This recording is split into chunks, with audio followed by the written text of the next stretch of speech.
Hi friends, welcome to sister channel. Sister চ্যানেলে আপনাদের সবাইকে স্বাগত। আমার আজকের রেসিপি ভেজ মোমো। দেখে নেওয়া যাক আমার আজকের এই ভিডিওটি। ভেজ মোমো বানাবার জন্য সবার প্রথমে আমি এখানে দুটো কাঁচা লঙ্কাকে কুচিয়ে নিয়েছি, 4-5খানা বড় কোয়া রসুন গ্রেট করে নিয়েছি, হাফ পেঁয়াজ গ্রেট করে নিয়েছি, একখানা গাজর, বাঁধাকপি, এগুলো সব আমি গ্রেট করে নিয়েছি। এখানে আছে স্প্রিং অনিয়ন, এগুলোকে ছোট ছোট টুকরো করে নিয়েছি। গোলমরিচের গুঁড়ো, দেখুন ব্ল্যাক পেপার নিয়েছি, আর এখানে নিয়েছি সোয়া সস, আর এখানে আছে লবণ, এখানে তেল নিয়েছি। এক বাটি ময়দা নিয়েছি, এর মধ্যে দিয়ে দিলাম হাফ চামচ লবণ আর একটু তেল। তেলটা দিয়ে আমি ভালোভাবে এবার ময়ম দিয়ে নেব। দেখুন ভালোভাবে আমি তেলের সঙ্গে লবণের সঙ্গে ময়দাটাকে ভালোভাবে মেখে নিচ্ছি। মেখে যখন দেখবেন এইরকম দলা হয়ে যাবে, হাতে এরকম প্রেশার দিলে এরকম দলা হয়ে যাবে, তখন ভাববেন পারফেক্ট ময়ম দেওয়া হয়ে গেছে। এবার একটু একটু করে জল দিয়ে আমি একটা ময়দার ডো বানিয়ে নিচ্ছি। দেখুন আমি একটা নরম একটা ডো বানিয়ে নিয়েছি। আমি 10 মিনিটের জন্য এটাকে ঢেকে রাখছি। এদিকে ওভেনে একটা কড়াই বসিয়ে দিয়েছি, এর মধ্যে আমি দিয়ে দিলাম তেল। তেলটা যেই আমার গরম হয়ে যাবে তখন দিয়ে দিলাম কুচিয়ে রাখা কাঁচা লঙ্কা, গ্রেট করে রাখা রসুন। 30 সেকেন্ড নেড়ে নিয়েই পেঁয়াজ দিয়ে দিলাম। পেঁয়াজটা দিয়েও 30 সেকেন্ড নেড়ে নেব। এরপরে গাজর আর বাঁধাকপি দিয়ে গ্যাসের ওভেনটা হাইতে রেখে আমি এটাকে 1 মিনিট একটু রান্না করে নেব। 1 মিনিট পরে গ্যাসের ওভেনটা আমি বন্ধ করে দিলাম। দিয়ে এবার স্প্রিং অনিয়ন এর মধ্যে দিয়ে দিলাম। দিয়ে এবারে যেই ঠান্ডা হয়ে যাবে তখন আমি দিয়ে দিলাম লবণ আর গোলমরিচের গুঁড়ো।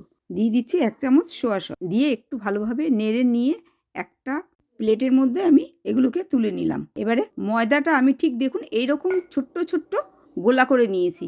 এবার একটু আটা দিয়ে আমি একদম পাতলা করে বেলে নেব। আপনারা যতটা পাতলা পারবেন ততটা পাতলা করে বেলবেন। দেখুন কতটা পাতলা করে বেলেছি আমি। এবার এই চারিদিকে একটু জল দিয়ে দিচ্ছি। যারা আমার চ্যানেলটাকে এখনও সাবস্ক্রাইব করেননি তাদের উদ্দেশ্যে বলছি, আমার চ্যানেলটাকে অবশ্যই করে সাবস্ক্রাইব করার জন্য অনুরোধ রইল।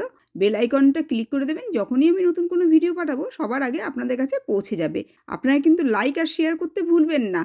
দেখুন আমার চারিদিকে জল লাগানো হয়ে গেছে। এবারে যে সবজির পুরটা আমি বানিয়ে রেখেছিলাম সেই সবজির পুরটা আমি এর মধ্যে দিয়ে দিই। দিয়ে দেখুন 2 হাত দিয়ে আমি ঠিক এইরকমভাবে ডিজাইন করে নিচ্ছি। 2 হাতটা দিয়ে দেখুন এইরকমভাবে একটা ফোল্ড করে দেবেন। দিয়ে তারপরে আবার কিছুটা দূরে আবার একটা ফোল্ড করবেন। এইরকমভাবে আপনারা ফোল্ড করে নেবেন। এবারে এই পাশটা হয়ে গেছে, এবার এই পাশ দিয়ে আমি আবার একটু ফোল্ড করে নিচ্ছি। দেখুন এরকমভাবে ফোল্ড করে নিচ্ছি। এবার 2 দিকটা একসঙ্গে জয়েন্ট করে দেব। এইভাবে 2 পাশটা একবারে জয়েন্ট করে নিলাম। দেখুন দেখতে আমার কতটা সুন্দর হয়েছে। আপনারা যেরকম খুশি ডিজাইন করে নিতে পারেন।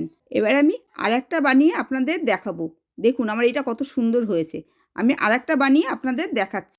রুটিটা কিন্তু আপনারা ভীষণই পাতলা বেলবেন। আরেকটাও বেলে নিলাম। এবার চারিদিকে জল লাগিয়ে দিলাম।